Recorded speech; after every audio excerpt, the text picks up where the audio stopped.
सभी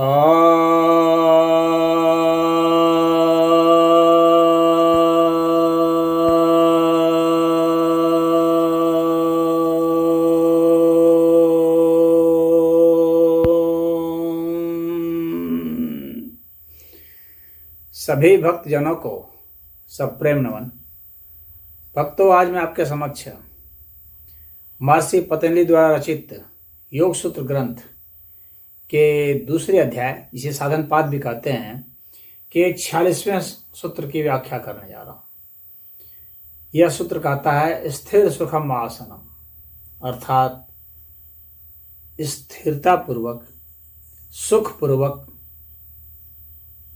जो हमारी स्थिति बनती है उसे आसन कहते हैं।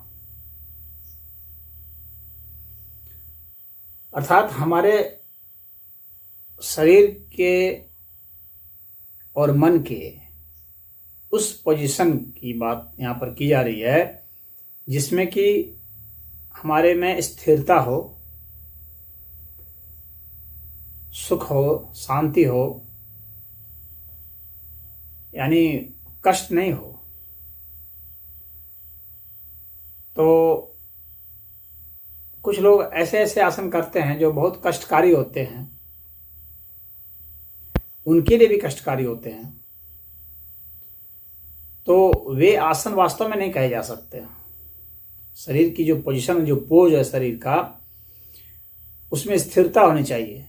स्थिरता का अर्थ होता है कि जब हम काफी देर तक उसमें रह सकें। कितनी देर तक? इतनी देर तक जिसमें कि हम प्राणायाम कर सकें, जिसमें कि हम धारणा कर सकें, जिसमें कि हम ध्यान लगा सकें। इतनी देर तक जब हम रह सकते हों किसी स्थिति में, तो उसको आसन कहते हैं। तो क्या जिस शरीर के जिस स्थिति को करने से हमें दर्द होता है, क्या हमें वह नहीं करना चाहिए? उसे करना तो चाहिए। अगर दर्द है, इसका अर्थ यह है कि हमारे शरीर का वह अंग, वह नस गड़बड़ है।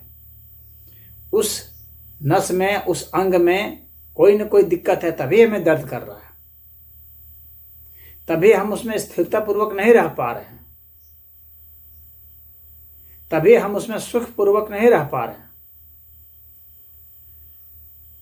यानी जिस पोजीशन में आप अच्छा से बैठ जाते हैं, या लेट जाते हैं, या खड़े हो जाते हैं, या उल्टा हो जाते हैं, या टेढ़े मेढ़े हो जाते हैं, अगर उसमें आपको दर्द नहीं कर रहा है, दुख नहीं हो रहा है, और आप काफी देर तक कर पा रहे हैं, स्थिर हो जा रहे हैं, तो इसका मतलब है कि वह अंग आपका सही है, वे नसें सही हैं जो उस पोजीशन को प्रभावित कर रही हैं, उस पोजीशन को जो संचालित करती है। तो यदि उसमें गड़बड़ी है तो इसका अर्थ है कि आपको उसमें रोग है। तो आपको किसमें रोग है, किसमें नहीं है, ये आपको पता लग जाएगा। आप जितने आसन बताए गए हैं उन आसनों को कीजिए। जिन भी आसनों को करने में आपको तकलीफ होती है, इसका मतलब है कि आपकी वह नस गड़बड़ है जिससे कि वह आसन होता है। तो आपको करना क्या है? उस दुख वाले आसन को आपको करना, छोड़ना नहीं है, और करते करते करते आपको उसको सुखमय बना देना है और स्थिरता पूर्वक कर देना है। तो थोड़ी, मान लीजिए कुछ सेकंड तक आप कर पाते हैं किसी आसन को, उसमें कष्ट होने लगता है, फिर कुछ और बढ़ाते जाइए, बढ़ाते जाइए। तो जब आप बढ़ाते बढ़ाते चले जाएंगे, देखेंगे कि आप आराम से स्थिरता पूर्वक उसको कर पा रहे हैं, और अब आपका दर्द घटने लगा। इसका मतलब कि वे नसें सही हो गई, उसमें जो मल थे, जो विजातीय तत्व थे, जो जहरीले तत्व थे, वे अब शरीर के द्वारा निकाल दिए गए, हटा दिए गए। तो यह एक बहुत बड़ा विज्ञान है समझने का। आपको कौन सा रोग है, कौन सा रोग नहीं है, इसको समझने के लिए योगी को जो है डॉक्टर के पास जाने की जरूरत नहीं होती है, आपको भी नहीं जो होगी, क्योंकि आप समझ जाएंगे जिस आसन को आप नहीं कर पाएंगे, इसका मतलब आपको रोग है उसमें।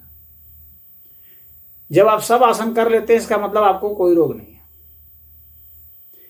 तो जिन जिन आसनों को आप कर पाते हैं, वे शरीर के जो नस हैं, जो शरीर के अंग हैं, जो शरीर की कोशिकाएं हैं, जो शरीर के उत्तक हैं, मांसपेशियां हैं, वे एकदम सही है।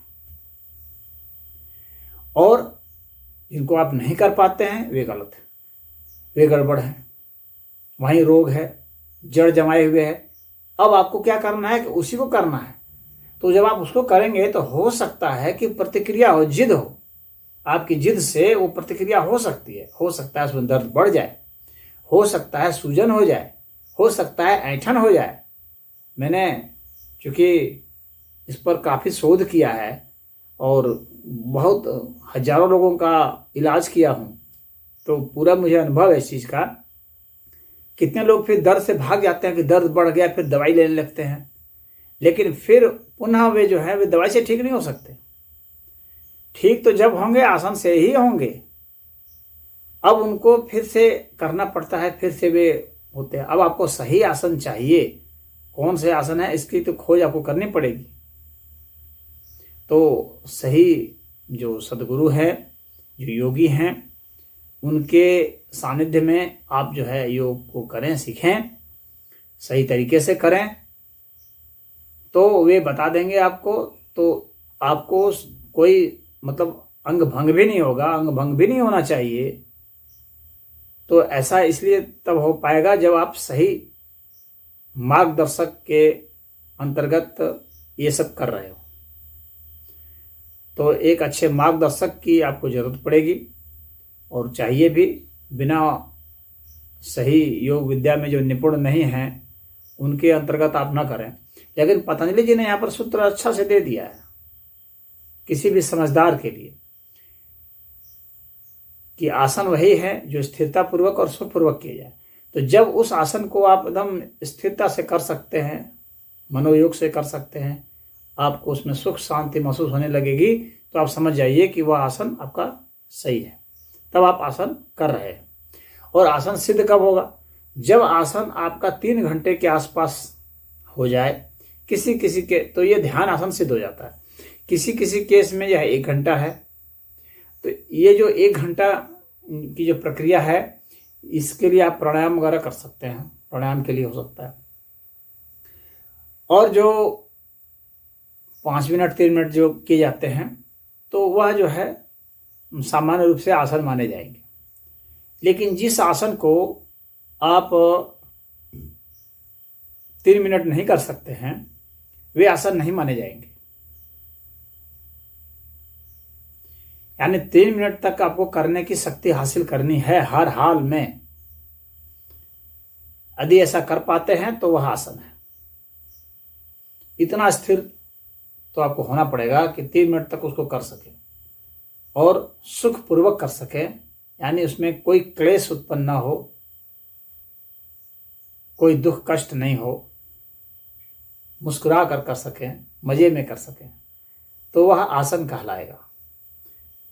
और ऐसा आसन जो है बहुत सुखकारी होगा और रोग निवारक होगा, सारे रोगों को दूर कर देता है, क्योंकि सभी नस नाड़ियों को संचालित कर देता है। खून का संचार और वायु का संचार और शरीर में जो भोजन है उस भोजन का संचार सही सही जगह कितना पहुंचना चाहिए उतना पहुंचा देता है।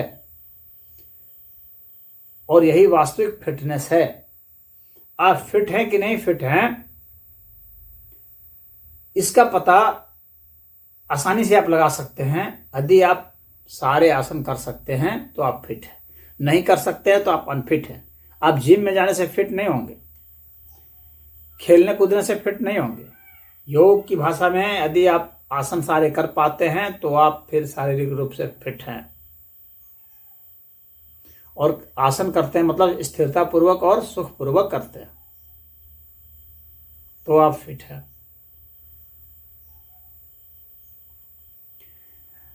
अब कोई लोग जो डॉक्टर लोग हैं कहते हैं इतना लंबा शरीर है तो इतना वजन होना चाहिए।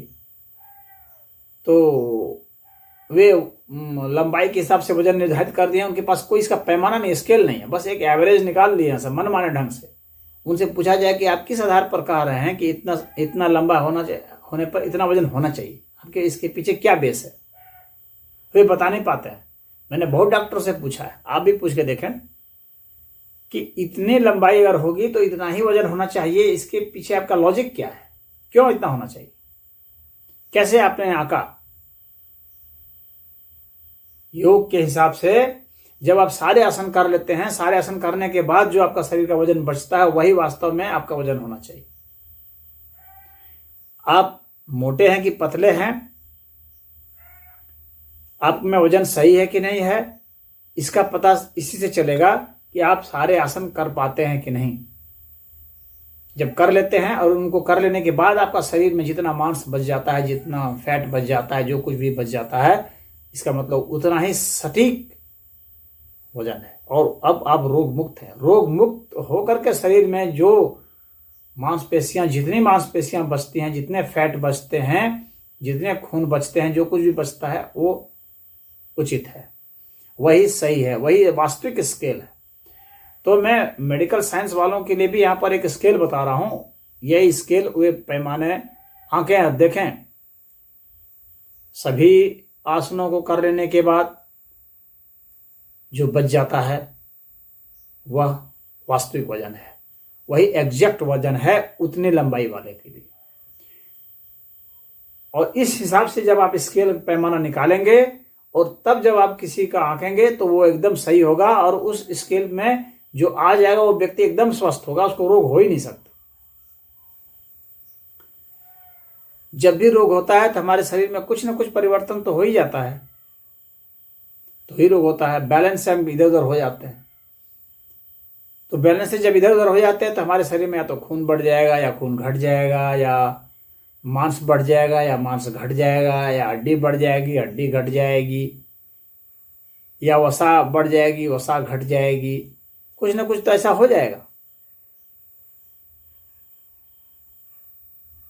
और जब कोई रोग नहीं होता है तब सब बैलेंस में होते हैं, सब बिल्कुल समुचित मात्रा में होते हैं और समुचित स्थान पर होते हैं। वह जो है वास्तव में हमारे लिए स्वास्थ्यवर्धक होता है और हमारे स्वास्थ्य का सूचक होता है। तो इसलिए सभी आसनों को कर लेने के बाद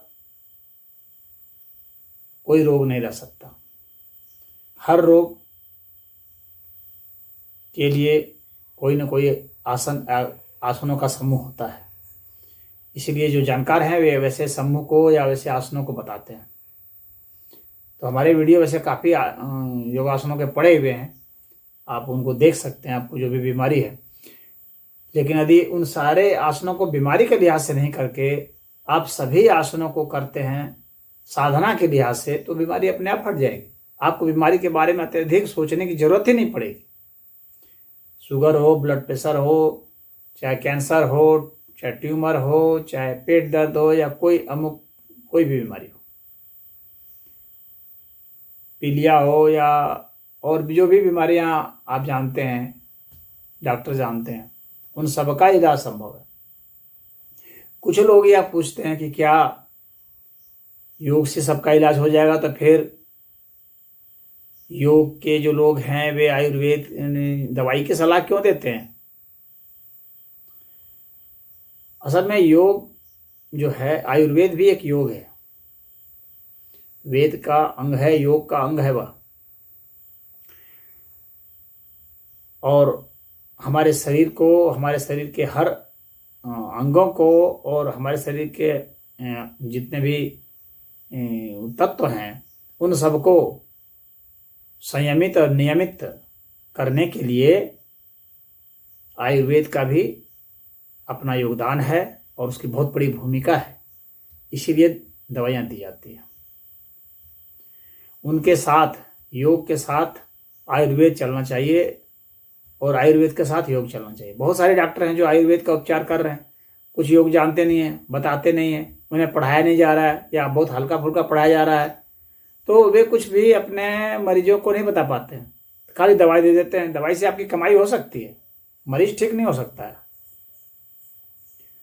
सिर्फ और सिर्फ आयुर्वेद देने से मरीज ठीक नहीं होगा। योग अनिवार्य है। योग अनिवार्य नहीं है बल्कि प्राथमिक है, बेसिक है। दवाइयां जो है सपोर्टिंग है, योग सपोर्टिंग नहीं है। और अधिक जो है आयुर्वेद को चलाया जाएगा योग के साथ। क्योंकि भाई आप योग करेंगे ठीक है, लेकिन क्या खाएंगे पिएंगे, शरीर में कौन सा तत्व जाएगा, यह तो जरूरी है। भोजन तो जरूरी है, भोजन के बिना शरीर कैसे टिकेगा। तो इसलिए, और ये आयुर्वेद क्या है, भोजन ही है, भोजन का एक बैलेंस बनाता है।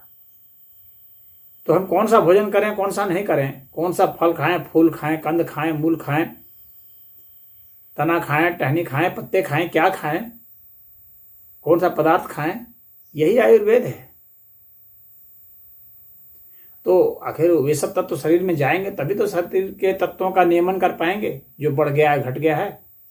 तो इसीलिए योग के साथ आयुर्वेद है, आयुर्वेद के साथ योग है, इन दोनों का समन्वय होता है और इन दोनों के समन्वय से ही वास्तव में आपको स्वास्थ्य लाभ होता है। योग में बहुत सारे ऐसे योग हैं आसनों में, जो आसन बैठ कर किए जाते हैं। कुछ आसन है इनका वर्गीकरण किया गया है जिसमें लेट कर किए जाते हैं। कुछ ऐसे आसन हैं जो खड़े होकर किए जाते हैं। कुछ ऐसे आसन हैं जो उल्टे किए जाते हैं। कुछ ऐसे आसन हैं जो खड़े उल्टे दोनों इनके मिक्सचर होते हैं। तो इस तरह से इनका वर्गीकरण किया गया है।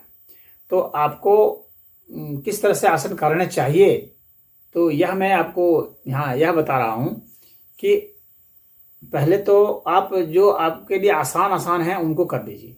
जब आसानी से आप उन्हें कर लेते हैं, आप यानी आपको स्थिरतापूर्वक सुखपूर्वक आप कर पाते हैं, उसमें आपको कोई कष्ट नहीं होता है, तो आप उसके अगले लेवल पर शिफ्ट कीजिए जिसमें कि आपको थोड़ा कष्ट होता है, तो उसको कीजिए। फिर धीरे धीरे जब वे भी आपके लिए आसान और स्थिरतापूर्वक सुखपूर्वक हो जाएंगे तो फिर इसका मतलब वह लेवल भी सही हो गया आपका। इस तरीके से क्रमशः फिर आगे बढ़ जाए, फिर और कठिन और जटिल आसन, इस तरह से करते करते आप प्रगति करेंगे। यानी आपके लिए एक व्यक्ति ऐसा नहीं करना चाहिए कि जो है जो आसन है एक व्यक्ति के लिए कठिन वही सबके लिए कठिन होंगे, ऐसा नहीं होता है। हर एक शरीर का ढांचा अलग है, हर एक शरीर की गति अलग है, हर एक शरीर की जो है अवस्था अलग है। कोई वृद्ध है, कोई बालक है, कोई जवान है, तो सबके लिए एक जैसे आसन थोड़ी हो जाएंगे। तो किसी के लिए कोई कठिन है, किसी के लिए कोई कठिन है। तो आपके लिए जो सरल है उसको पहले कीजिए, फिर उससे कठिन, फिर उससे कठिन, इस तरह से क्रमशः आप चलते जाएंगे। और ऐसा जब होता जाएगा तो आप देखेंगे कि सभी आसन आपका धीरे धीरे धीरे धीरे सिद्ध हो जाते हैं। सारे आसन सिद्ध हो जाएंगे आपका, इस तरह से चलेंगे। और बहुत ज्यादा भी जिद नहीं करें कि उसमें कोई ब्रेक हो जाए, और हल्का भी नहीं रखें कि आप उसे करें ही नहीं या हिम्मत ही नहीं करें करने की। और रोटेशन इस तरह से बनाएं, क्योंकि आसन तो बहुत हैं, अब आपके पास समय उतना होता नहीं है, तो आप रोटेशन ऐसा बनाएं कि कुछ आसन को जो कि आप सिद्ध कर चुके हैं, जो आसानी से आपसे हो जाते हैं, उसको मत करें। उसको आप महीना में एक आध बार करके देख लें कि हाँ अभी वो सही है कि नहीं है। जो थोड़ा कठिन होते हैं उसी को करें। फिर वे कठिन वाले जब आसान सिद्ध हो जाते हैं तो फिर उसको छोड़ दें। फिर और कठिन वाले हैं उसको करें, इस तरीके से करें। और इनका रोटेशन सिस्टम ऐसा बनाएं, जो बहुत आसान है उसको महीना में एक बार करें, जो थोड़े कठिन हैं उसको आप 15 दिन में एक बार करें, जो बहुत कठिन है उसको 7 दिन में करें, जो अत्यधिक कठिन है उसको आपको हर 2 दिन पर कर लेना चाहिए। इस तरीके से आप रोटेशन बना सकते हैं और अपने कम समय में सारे आसनों को बारी बारी से ऐसे कर सकते हैं।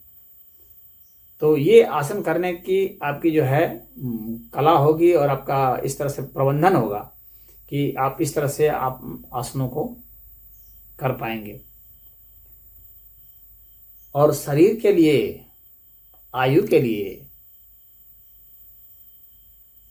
जो आसन पीछे झुकने वाले हैं, जिसमें कि गुरुत्वाकर्षण के विपरीत बल लगता है, वैसे आसन सबसे महत्वपूर्ण है।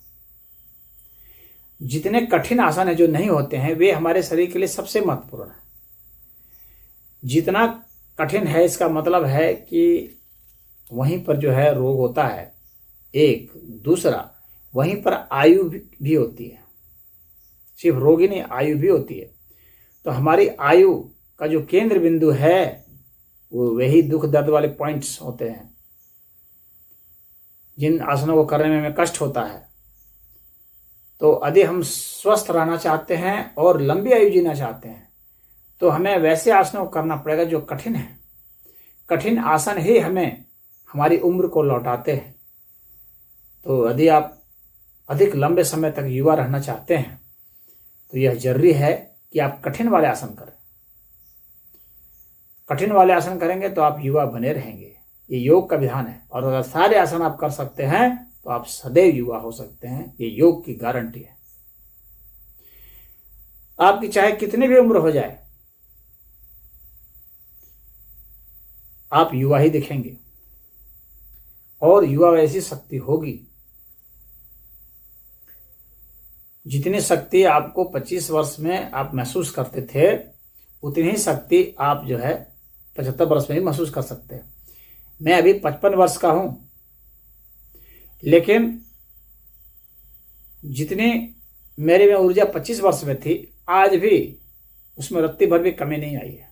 मैं उतनी ही ऊर्जा महसूस करता हूं, क्योंकि मैं प्रतिदिन 4 घंटे योग करता हूं।